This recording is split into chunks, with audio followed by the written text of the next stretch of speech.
Alright, so part 3 tayo sa Davao City or Duterte's Legacy, no? Part 3 sa today is another day for flexing Duterte's Legacy. And let's talk about economics, no? Or economy. So Davao City is one of the progressive city in the Philippines. Among top 5 talaga siya, no? Sa GDP pinakamalaki. So ang Quezon City ang nangunguna with trillion, no? Ang kailang GDP.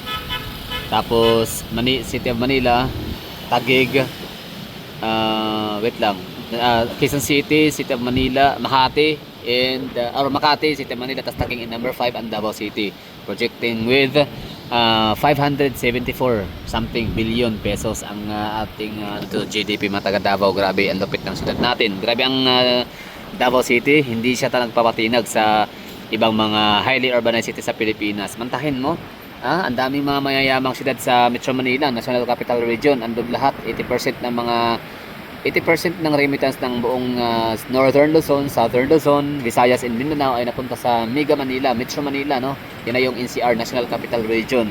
Consist of 15 cities or 14 cities with one municipality, no? So yun na yung Quezon City, Makati, San Juan, Navotas, Valenzuela, Marikina. Dami nila, no? So hindi sila lahat nakapasok sa top 5. Talagang ang galing ng Davao City, no? Siya yung nag-line up sa mga bigatin ng mga syudad in terms of economy sa Mega Manila, NCR. Ang galing. So we're talking about GDP, no?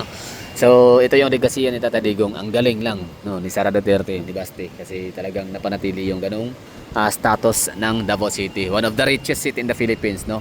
Top 5 talaga siya. Okay, sa mga hindi nakakaalam, ang itong sinasabi kong 574 billion na pera GDP ng Davao City, that's sa 2024. Tapos nung nakaraan na parang year 2023, nasa parang 500 something ganyan lo ang kanyang GDP. So nag-increase siya, alam nyo, nag-i-increase ang Davao City hindi bababa ng 42 billion pesos per year. So ibig sabihin kung naging 476 ang taon nito, 2024 na GDP na Davao City at ngayon 2025 na, tapos 2026 na, so sa 2025 siguro nadadagdag ulit siya ng 42 billion. So magkano na, 'di ba? So 574 or 570 billion. So ibig sabihin nasa 600 billion na, no, ang GDP ng Davao City by 2025. Tandaan nyo yan, ha. So pwede natin matakil up yan. Baka mga ilang buwan dito, mga second quarter ng year 2026, baka maglabas na ulit yung PSA natin ng status, no, or ng statistics ng result para sa panibagong GDP ng Davao City. So yun na nga, ibig sabihin is kung hindi siya bababa sa 42 billion per year na increase, 42 billion pesos na tubo, no, or yung yung pagtaas dagdag sa GDP ng Davao City. So ibig sabihin nasa 600 billion na mahigit ang Davao City's GDP. So di ba ang galing nun? Kung ibang mga billionaire city na may tuturing hindi man lang umabot ng 100 billion, yung iba butalan talaga. Actually ang GDP ng Cebu City, Cagayan de Oro City, Mandaue City, mga ganyan, parang, or sabi natin yung Tri-City. Wait lang, ano ba? Basta di ko alam. Meron naman kayo Wikipedia dyan at may gamit kayo ng calculator. Tingnan nyo ang mga highly urbanized cities sa Pilipinas na mayayaman, notably or noted as a regional tawag nito, capital. So tingnan nyo ang kanilang GDP kung nakakalahati ba sila at least, no, sa Davao City.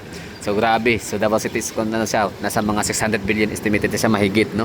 Ang lupit, no. So yung iba lang nasa 50 billion ang GDP nila, 10 billion, pero sa Davao grabe, almost 1 trillion na kami dito. So that's the legacy of Davao City.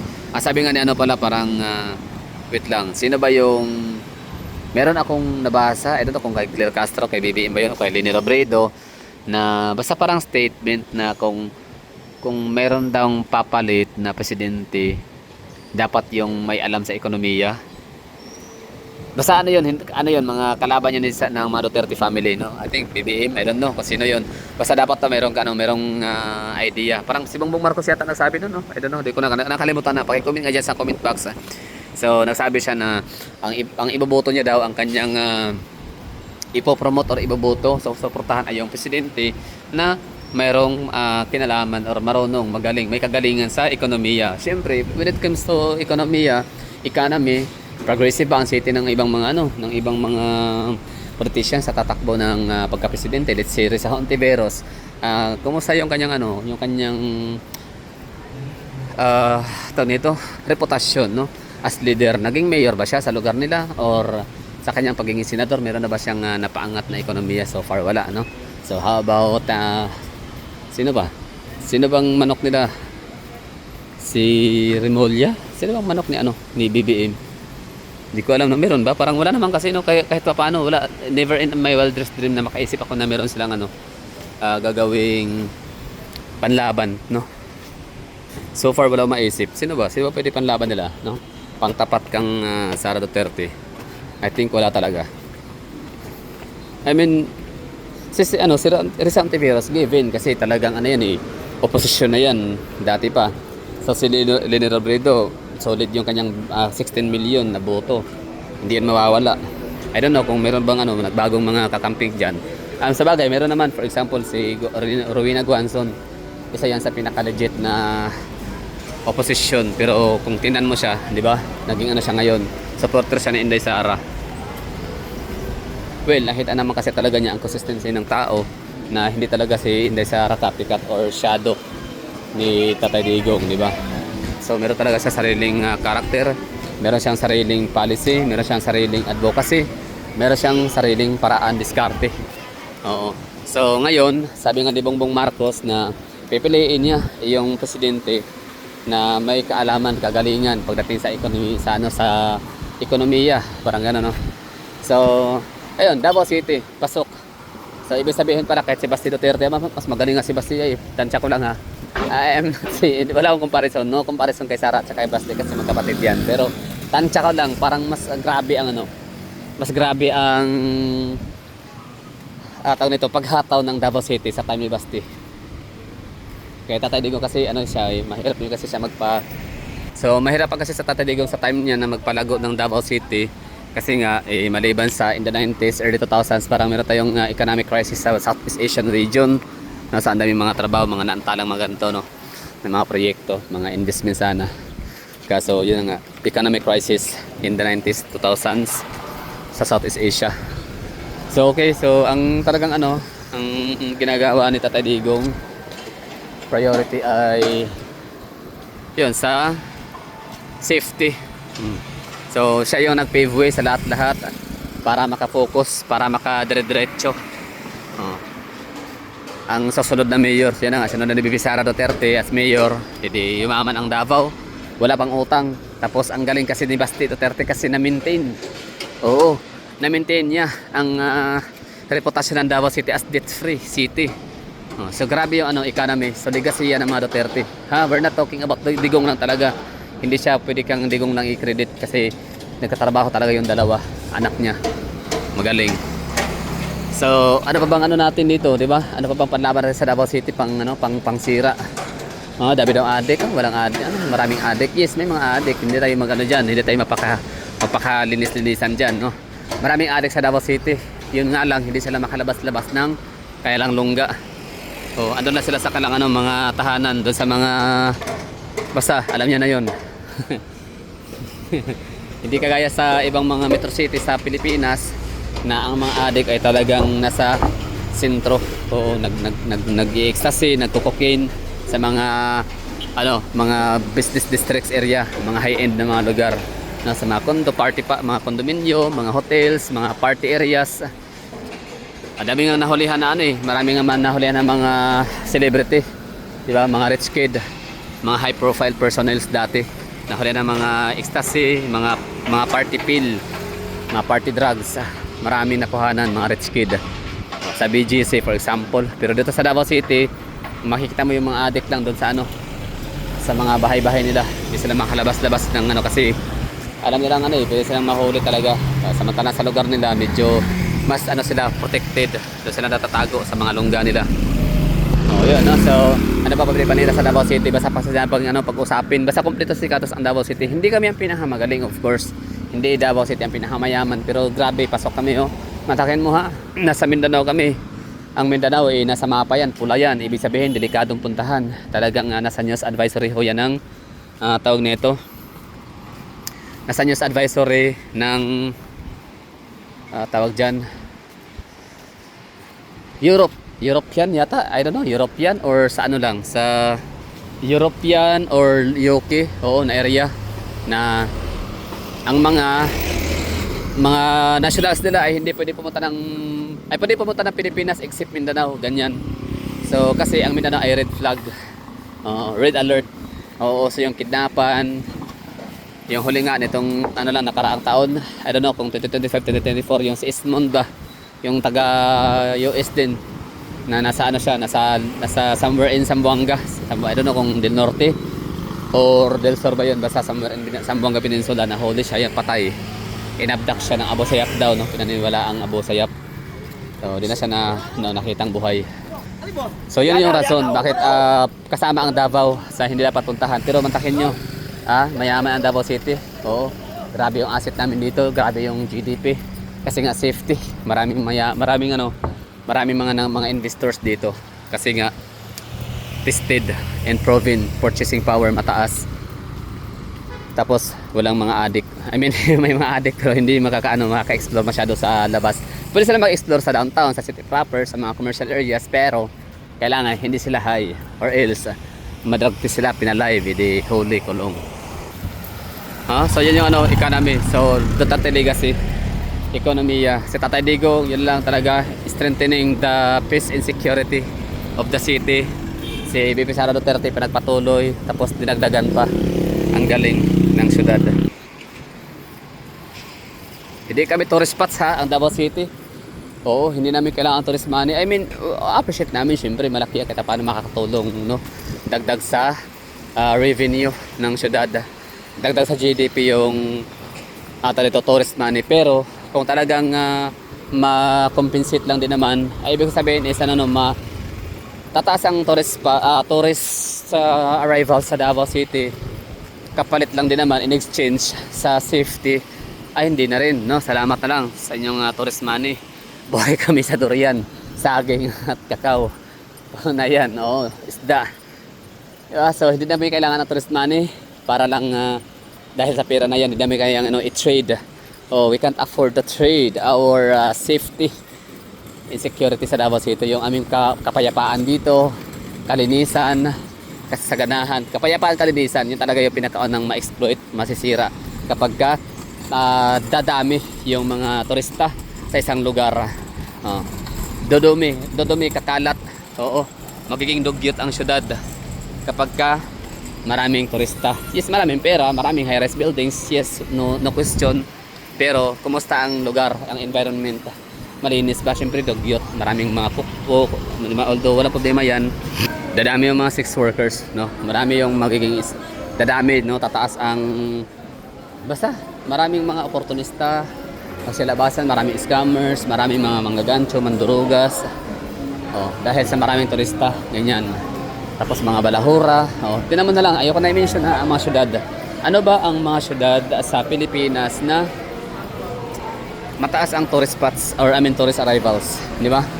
Ano ba mga syudad sa Pilipinas ang maraming mga turistang pumupuntan, international tourist? Di ba ang pangit ng lugar nila, ang dugyot, ang baho, di ba? Kung saan nagyoyosi ang mga tao, kung saan dumudura, kung saan natatapon ng mga basura, di ba? Daming tae, daming mga palaboy, nawalaan basta maraming mga krimen, mataas.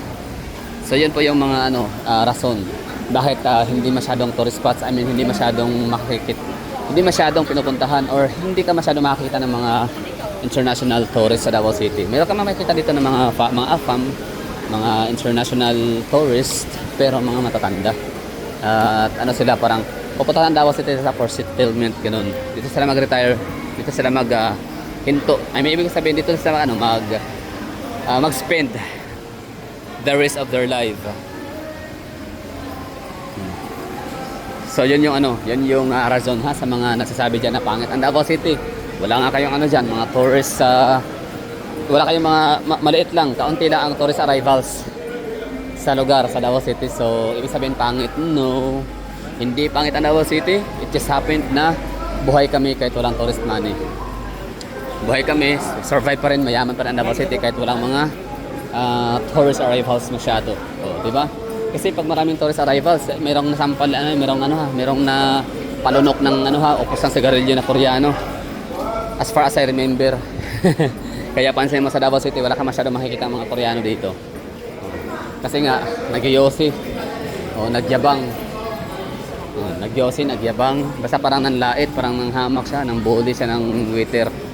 Ngayon, mayor si Tatay Digong. Ayun, alam mo naman na bawal saktan ang Pilipino ng ibang lahi. Regardless kung anong status ng Pilipino at regardless kung anong lahi ka. Lalo't na sa Pilipinas ka, nako. Good luck. So yun yung rason. So Davao City, Duterte Legacy, economy, mayaman. Top 5 richest city in the Philippines in GDP.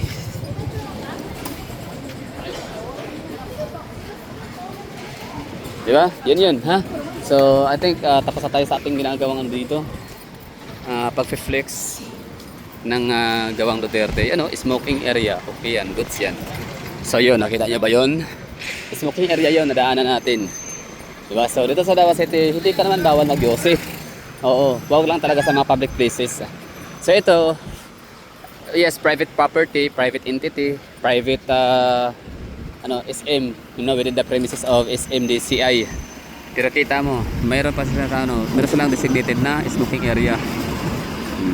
Kasi public places pa rin ang ibang mga lugar, no? Private property, pero public places pa rin. Marami pa rin taong pumupunta, no? Sumari makalanghap ng mga usok nicotine. So yun ang rason ha. Bakit ang Duterte ay grabe yung mga pasalamat ng mga taga Davao, hindi na mga taga Davao, ng mga taga Mindanao. Kasi nga safety ang Davao City at mayaman. Ang daming mga kakilala natin na hindi taga Davao City, hindi sila original dito. Nag-migrate lang pagkatapos mag-aral ng kolehiyo. Nandito na trabaho, dito nag-invest at dito yumaman. Kaya hindi nila kaya ipagpalit ang Davao City. Kaya isa sila ngayon sa mga nagtatanggol sa mga Duterte. Isa sila sa mga supporter ng mga Duterte. Kahit hindi sila taga Davao City kasi natulungan sila sa nakinabang. Oo.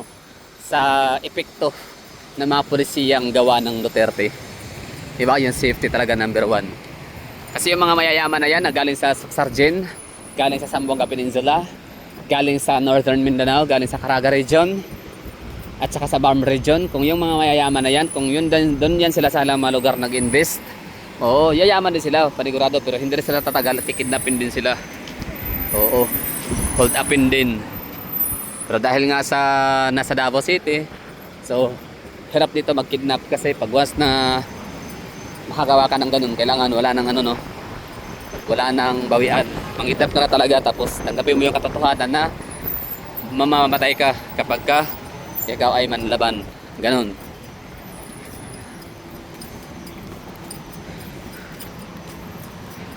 Fire lanes, keep clear at all times. Ano sa tingin nyo, ha? Agree ba kayo or disagree sa aking mga sinasabi dito? So let me know in the comment box. Yun yung natin ha, ating ginagawang ngayon, pagtutur dito sa lugar sa Davao City, Dacodao Loop is MDCI for example. So itong Dacodao Loop ay dati siyang tennis golf club. Tennis golf club, basta siya, golf area. Ngayon naging siya, business district.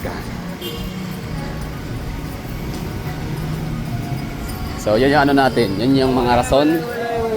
Isa lang yan sa napakadaming rason bakit ang mga Pilipino, lalo mga Davaoin, yung mga taga Mindanao ay mahigpit ang kailang hindi pala mahigpit, malalim ang kailang pagmamahal sa mga Duterte. Kung bakit ganyan sila confident na ipaglaban ang mga Duterte. Kasi nga ang daming rason, ang daming mga resultang magaganda, ang daming mga pruweba, ang daming mga proof of purchase ng kailang pagiging good Samaritan, good leader, pagiging very good na public servant. Linis, iba pa yan, iba pa yung malinis na lugar, ha? Iba pa yon. So napag-usapan na natin kanina yung pinakauna kasi sa natin part 1 na hindi madugas, hindi marunong hindi madunong, hindi madugas, hindi oportunista, hindi abusado, hindi taking for granted.